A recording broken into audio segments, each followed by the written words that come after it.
Aloha, and how's it? Today we're talking all about how you can start picking your clients the mango way using LinkedIn. So we're going to talk about more on that in a minute. How was your weekend? We had the Pipeline Pro competition over the weekend, so we had the best men, women surfers around the globe, and they come to surf one of the most dangerous waves. So if you've never seen it before, it's called pipeline, and it's a barreling wave, which means like people tuck into the wave and kind of try to ride out without getting smashed by the wave. So it's huge, it's fast, it breaks over a super shallow reef. So we were all excited to see Kelly Slater. Like, if you followed surfing for any length of time, the man is like iconic. He's turning 50 this week, and he won for the men's competition. So it was really, really neat to watch. And then Moana Jones Wong, she's a local girl, so from the area, and she surfs pipeline all the time. And she won for the women. So if you want to see some cool footage, just check out Instagram. Look up the WSL, which is the World Surf League, and you can nerd out on all kinds of really cool surfing stuff. So enough surf talk for me today. It is now time for Mondays with Mindy. This is a weekly show at 3 p.m. Eastern, 12 p.m. Pacific, where I talk about all things LinkedIn pipeline, promo, and profiles, what I like to call the three P's of LinkedIn. Now, a little teaser for those of you who are also like podcastaholics like me. I have a bazillion podcasts I'm subscribed to, and I am actually launching a podcast called The Mango Effect on April 4th. So stay tuned. If you are curious, the trailer episode is up now. It's at mangoeffect.com. So you can also check it out on Spotify if you're like, hey, I'm curious. 2 minute little episode that kind of teases what I'll be talking about. And go ahead and subscribe now so you'll know when the first episodes drop on April 4th. It's going to be a completely different experience. So, for those of you who want to hear me talk about topics that are less like LinkedIn centric, you're also getting like a little bit of a sneak peek in what I believe it means to live a lifestyle by design, some pretty juicy topics relating to entrepreneurship, health and well being, surfing, living in Hawaii, relationships, and creating your own lifestyle by design. So, check it out, mangoeffect.com, April 4th. All right, so do you have questions about LinkedIn that you want me to answer?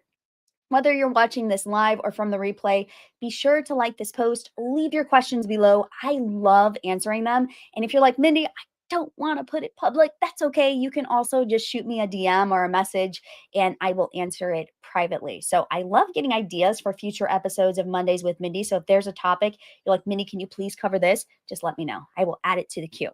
So let's get to today's topic.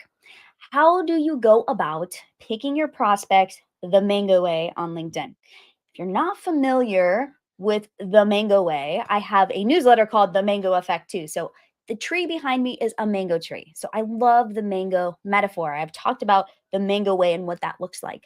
Last week, we talked about engaging intentionally with influential people on LinkedIn. And this week, we're kind of following that up with okay, I want to engage intentionally. How do I apply those same principles to how I pick my prospects on LinkedIn?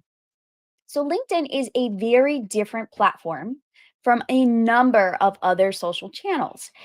I would almost argue that it's not a social channel in all the traditional ways because it can be used so much more strategically due to the way it's intended to be used, the way LinkedIn intended it, and also how it's built. So, what's happening on the back end and how it is going to help us find our prospects, engage more intentionally. So, when we think of social media in general, we often think of, okay, I'm trying to grow as big a following as I possibly can. If I have more people at the top of the funnel, we'll have more people come out the bottom. So a lot of times, especially as marketers, we think of like this big funnel, but I need it really, really wide at the top. And so I get enough people coming out the bottom. So often when it comes to social media, the account with the most followers wins on the socials. So this same concept also applies to Facebook and Instagram ads. So if you've ever run any of these types of ads before, if you haven't, here's kind of how it works. You'll know that you want as big of an audience as you can get so that you get enough eyeballs on your content who will hopefully convert to leads for your offer. So you could get more strategic with your ads, but you're probably not going to get enough people through your funnel because you really need it to be wide. So it's better to show it to more people to get the result you want. All right, so Instagram ads, social media followings. Okay, now Mindy, talk about LinkedIn. So it makes sense that many people kind of assume LinkedIn is the same way. So get connected to as many people as possible who might fit the profile for your ideal prospect, and then like cross your fingers and hope for the best. So people try to use all 100 of their connection invitations every week. Some people are trying to use as many emails as they're allotted in the month, and they're spending a heck ton of time on LinkedIn doing all of this outreach, but it's just too wide to get the results they want. So they're hoping to get enough sales conversations to fill their pipeline via LinkedIn. But it's just not the best way to use your time and to use LinkedIn in general. You don't want to go as wide as possible. In theory, it sounds like a really good approach. Like, okay, I'm just going to spend as much time as possible. I'm going all in on LinkedIn. I'm going to do as much as I possibly can, but you actually would do a little bit better, maybe a lot better, if you are very picky about the prospects that you pick. Yes, pun intended here, because you do not have unlimited time to have these conversations with everyone who wants to get time with you. So if you're sending out 100 connection invitations, you're sending out a bazillion emails every week, and say you have a high percentage of them connect and want to talk with you, are you really going to have enough slots on your calendar? If you're a full time salesperson, yeah, maybe that makes sense. Use all of them. But for the rest of us, those of us who are experts, who are really trying to be strategic on LinkedIn, that is not a good approach. We're either going to overwhelm ourselves with people who are not qualified to be talking to us, or maybe we do have a lot of qualified people, but we're still like just being slammed with sales calls, or we're just not going to have the results we want. Maybe we went a little too wide and so nobody wants to talk with us. So then we're wasting time there too. So your time needs to be strategically spent with only the most ripe and ready prospects, not those who need a bit more time to ripen on your mango tree. So let's talk about what this actually looks like on LinkedIn when you're picking the right or ripe prospects from your network or your mango tree. So, aloha for those who don't know me. My name is Mindy Rosser. I'm the founder of Mindy Rosser Marketing. I am so excited you're here today. I have a group program called the LinkedIn Accelerator for those who want to go from 0 to 60 on LinkedIn with their profile and their network in 5 days flat. So, it's a really fun, intensive experience. We had a great time last week with the latest cohort. I know some of you were there. Hello, hello. And you're invited, if you didn't make it into that one, you're invited to get on the wait list for the next one happening in March. So I have the dates on the calendar. I'm super stoked about this next group. The details to get on the wait list will be at the end of this live. So stay tuned. I will pop the link also into the comments. So I help superstars who feel they are the best kept secret in their industry to become that go to visible expert in their niche so they can get that next opportunity, grow their business, and scale their impact using LinkedIn. So, in this live, we are going to talk about why going wide on LinkedIn is causing you to waste time with prospects who are not ideal or ready to buy, and how you can instead identify those who are going to be the best fit so that you can get more clients and business opportunities this year. Who doesn't want more clients and business opportunities? Okay. So let's do this and jump right in. I have a lot to cover today. I am really excited about this topic just because it's come up in so many conversations with people that I've been talking with on LinkedIn and in the accelerator program. People have a lot of questions. How do I use LinkedIn to get new business?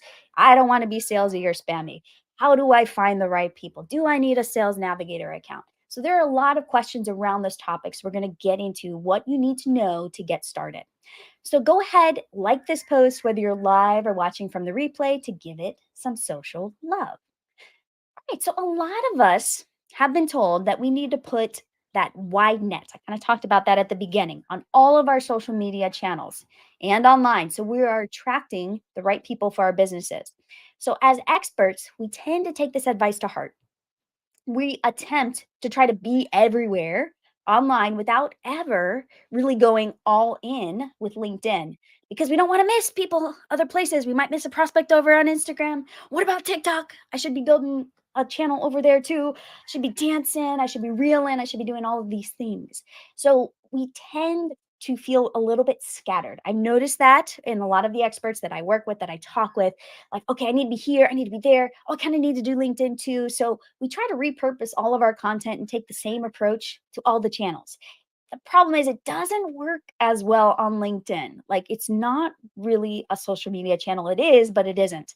So we don't want to use the same strategy to prospect across these channels. We have to actually learn how to play the prospecting game well on LinkedIn. So it's easy to assume that social selling is social selling, no matter where you're doing it. It's logical to understand why we make this assumption because selling principles, they really don't change. You have an offer, you make an offer, you find your people and you present it to them, right? But how they're implemented, how you actually do selling on LinkedIn is actually quite different from other channels. For example, when you're making an offer in an ad on Instagram, you're speaking one language, right? You're likely using a bit of entertainment to grab the attention from people scrolling the news feed. You need to get them to opt in to get an email from you, and that's a pretty tough thing to do in general, I will just say.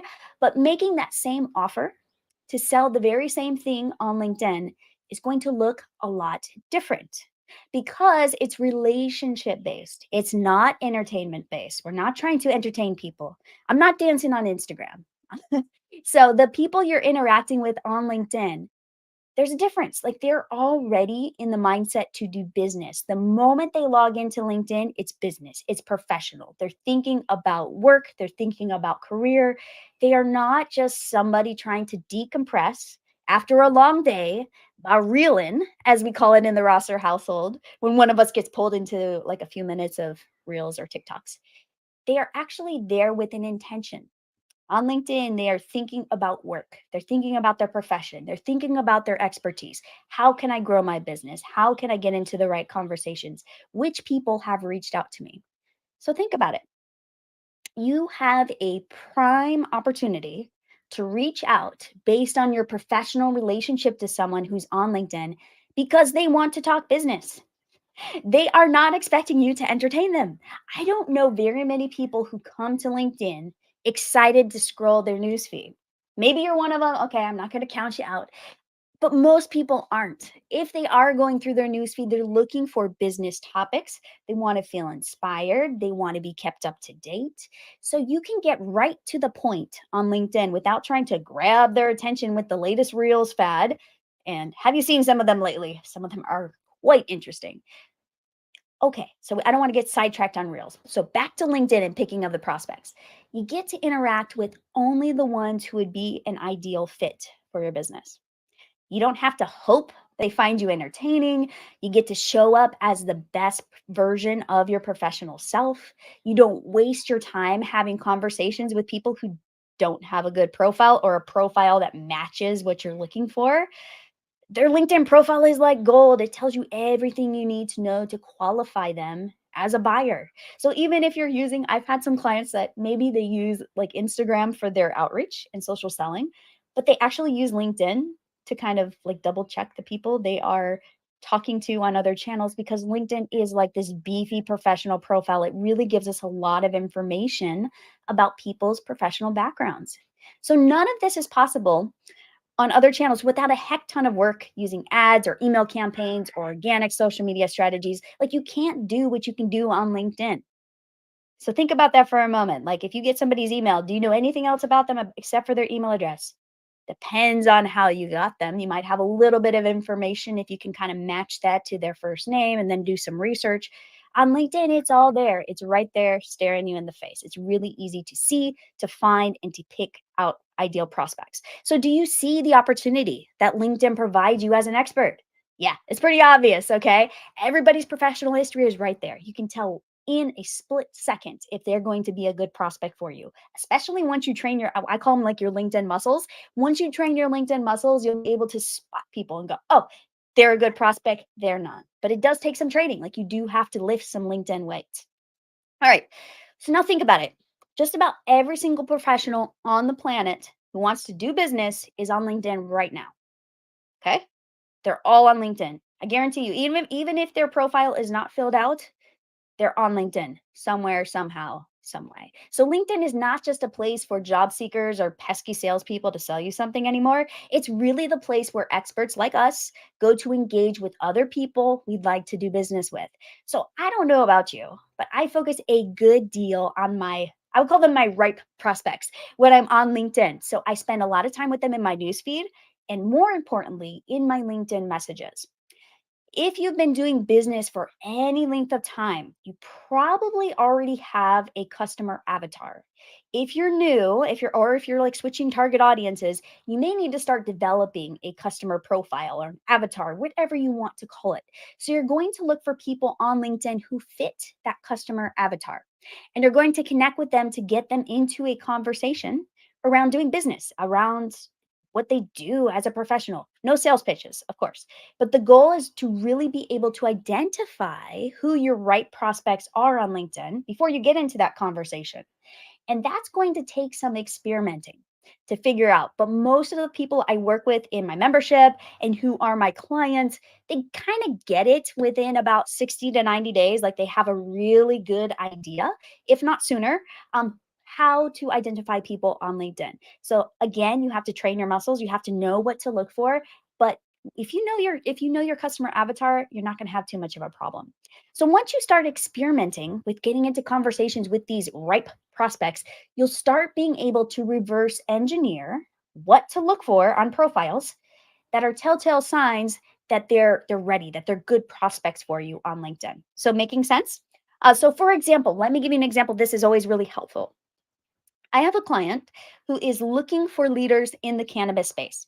So, right now, most of us probably know there's currently a massive transition as an industry for people that are in cannabis companies. So, with things being legalized in the US and elsewhere, it's a really big deal and there's a lot of like upheaval. So, just about every cannabis leader of a medium to large size organization is really having a tough time because a lot of them used to be just kind of like small mom and pops and now they are like scaling their businesses. There's mergers and acquisitions to consider.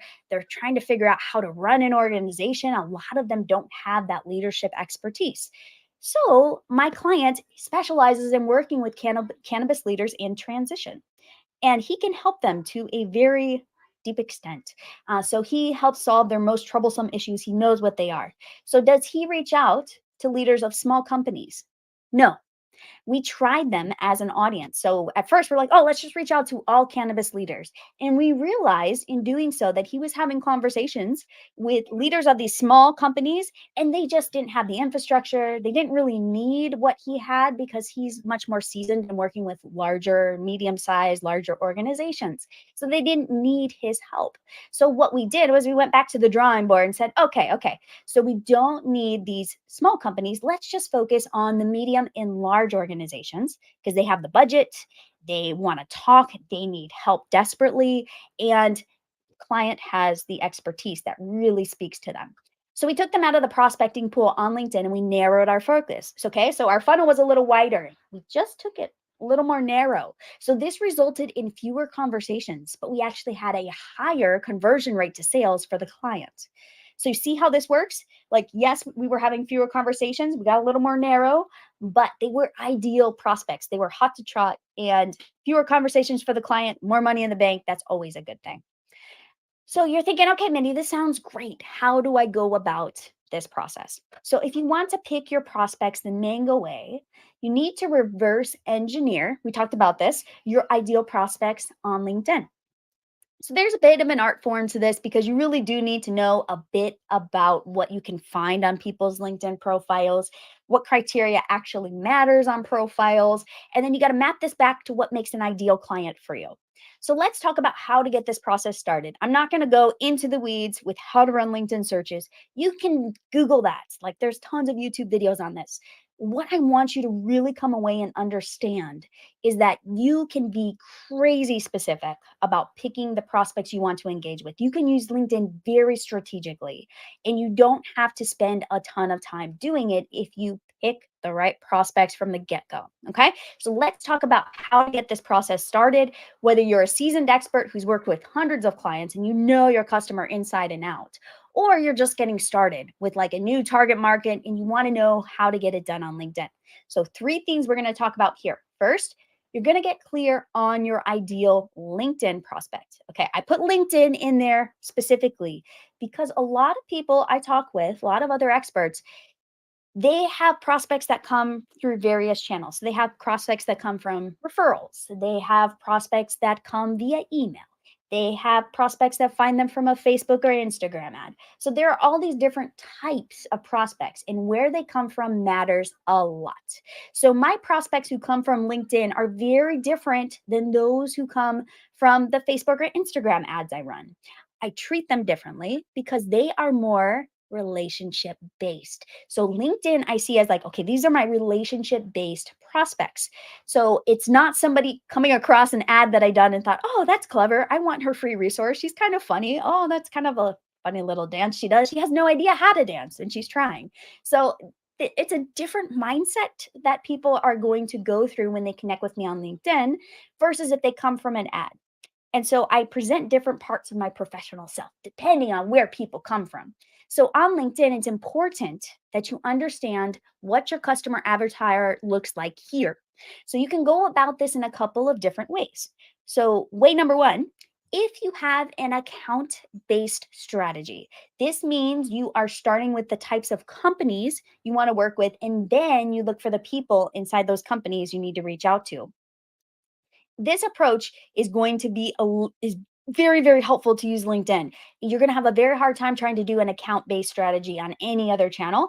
LinkedIn and just like the search capabilities, they are going to help you find who these stakeholders are inside the companies. You will likely need a sales navigator account to actually go about a very good, well thought out account based strategy, but just know that it is possible. So, some people, that's how they start. They're like, okay, I want to work with Fortune 500 companies, and I need to talk to these different groups inside that company to do that engagement. All right. So there are other experts who are looking for certain job titles. So think small business owners or people on LinkedIn who match their customer profile. So you're searching for individuals. You're not so much, you don't really care what company they're from. You just are looking for individuals with certain job titles and a certain background. So I teach this a lot more in depth inside my programs, but just know that there's a way to find anyone. Okay, when I say anyone, I mean just about anyone you're looking for using LinkedIn. And I've gotten pretty creative over the years and I've learned how to combine some like clever keywords, Boolean phrases, and searches to find just about anyone. So you have to get clear on your ideal LinkedIn prospect. And sometimes it's nice if you are just getting started.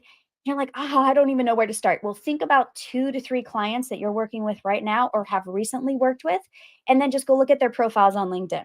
You're going to find out a lot of information. Look at their job titles, look at their background, look at their history, look for keywords that they all tend to have. This will help you get started on that path. Okay, so second, you're going to focus on only one type of prospect. Now, I talk to a lot of people, and most of them have multiple target audiences. Just like, well, I work with this type. I kind of work with companies too. I can work with this other audience over here, and they're kind of all over the map. Like they can work with anyone. On LinkedIn, you need to be very, very specific. You are going to focus on just one type of prospect. To start, you can always change it. So you don't want to try to reach out to all the different customer avatars possible. You want to start with the one type of prospect who's going to be the most reachable. So make sure that they are reachable on LinkedIn and then also easy to find. Okay. Because if you have trouble finding them, you're going to get frustrated. So make sure they're reachable and easy to find. So here's an example. If you could, so say you're like, okay, Mindy, I have a couple different audiences here. I could go after C-level executives at large, stuffy organizations, or I could target marketing agency owners. All right. So if you were talking to me and I said, you know, using LinkedIn, it's going to take you a while to break through to C-level executives. A lot of them are never going to see your message, don't care. Marketing agency owners, they all respond to their messages and they are like eager to talk, connect. Yes, so they're eager beavers. So I would definitely go for the marketing agency owners. So there's going to be a judgment call you're going to have to make, but I would go for the one that's going to be the most responsive and easy to reach first. The downside is that many of them may not have the same budget as a larger organization, but you need to go for the audience that you feel is the most relevant to your offer, you feel confident selling to, and you know you can service them well. So even if you have multiple audiences, go for that one you're like, I feel super confident. I know how to talk to them. I know how to find them. I can solve their problems. That's what I would prioritize. So you can always switch audiences later, but pick an audience that you know well first because you are going to get results a lot faster. Okay. And once you develop your confidence on LinkedIn, then you're going to go, oh, I can apply this to that other audience over there. Okay. So you are first, you're getting clear on your ideal prospect, ideal LinkedIn prospect. Then you are focusing on one type of prospect. So make sure you, if you have multiple avatars, you focus on the one that's the most reachable, easy to find, and you feel confident in reaching out to. Then number three, you're going to run a LinkedIn experiment. And that's what I call them. I call them LinkedIn experiments. They're not campaigns. It's really an experiment. So I like to run my experiments in like a period of 30 to 60 to 90 days, somewhere in there, depending on how savvy I am with the audience with LinkedIn. So if you're trying to play it safe, I'd say run a 60 to 90-day experiment. You're going to target just one audience, the one that you chose, using one type of outreach message or sequence. So just think one, one, one. All right. So I've talked about this topic of like, what do you say in an outreach message in prior live streams? So feel free, if you're like Mindy, I would love to know what you recommend as like conversation starters or messaging. Just go check out my blog, mindyrosser.com/blog. You'll see a lot of topics there that you can kind of figure out how to write outreach messages. And then you are going to realize at the beginning when you're running your LinkedIn experiment, there's going to be a lot of trial and error. So don't be too hard on yourself, especially if this is the first time you've ever run a LinkedIn experiment. You may not hit it right out the gate, but you got to be patient and kind of test things and see, "Oh, this worked a little better over here. Oh, yeah, people responded to this message over here." So you're going to figure out what type of message is going to get through to your prospects. The key here, though, is do not pitch. Don't go selly sell in your initial outreach. The goal is you just want to talk shop. I call it like talking shop. So talking business. And you're going to start building a relationship with them before you go any further. So before you start pitching, before you start selling to your prospects, you got to build that relationship. And it doesn't have to be a lengthy relationship. It can just be a few back and forth DMs. It may just be one or two messages where you kind of go back and forth. So some ideas for conversation starters here. You could, if you have a podcast, you can invite them to be a guest on your podcast. Maybe you could ask them to provide input for a book or a blog or an article you're working on. You could talk about a mutual community that you're a part of. That I find is a really good one. You could also maybe talk about the same business event. Maybe you attended the same event. And so that's an easy conversation starter. So think about how you can start up a natural conversation in the professional realm that leads them down a path to get to know you and ask about what you do. Because if you do it right, they're going to say, "Oh, yeah, so what do you do? Tell me a little bit about your program. Tell me a little bit more about your product. What type of people are you looking for?" That's how things go on LinkedIn when it's done well. Okay, so let's recap what we talked about. So, first, we're going to get clear on our ideal LinkedIn prospect, maybe different from other channels. Then, we're going to focus on just one type of prospect. If we have multiple avatars, we're going for the one that is the most reachable and the one we feel the most confident reaching out to in serving on LinkedIn. Then, we're going to run a LinkedIn experiment for 30, 60, 90 days, whatever that looks like, to test our messaging and test that audience and see how responsive they are. All right. So I know that was a lot that we covered today. It's a lot of stuff I think to just process and thinking through your LinkedIn approach, what's going to work for you. So, what additional questions do you have about getting more prospects on LinkedIn? I would love to hear them. Leave them below in the comments. If you're like, "Mindy, I want to ask you something individually," shoot me a private message, shoot me a LinkedIn message, and we will talk. I am happy to answer them. I love nerding out on this stuff, and I want to be helpful and a resource for you if you're struggling trying to figure out where to get started. So, if you're ready to get started with growing your business on LinkedIn, you're like, "Mindy, I want to do this, but my LinkedIn profile is not ready to start reaching out to people yet," then you need to take that next step to optimize your profile first. I always recommend your profile is optimized before you start doing a lot of prospecting. It's going to serve you well in the long run. So if you're ready to start getting new leads, land your next opportunity in 2022, hop onto the wait list because then you will be notified as soon as the next LinkedIn Accelerator program is open. It's happening in March, so stay tuned. It's not that far away, and you will be ready for Q2. So I will see you next week on Mondays with Mindy. If you have questions, again, questions, comments below, leave them there, and my inbox is open if you want to message me directly. I cannot wait to see you next week. I think I'm going to go out and catch some waves. So I will see you then. Bye for now.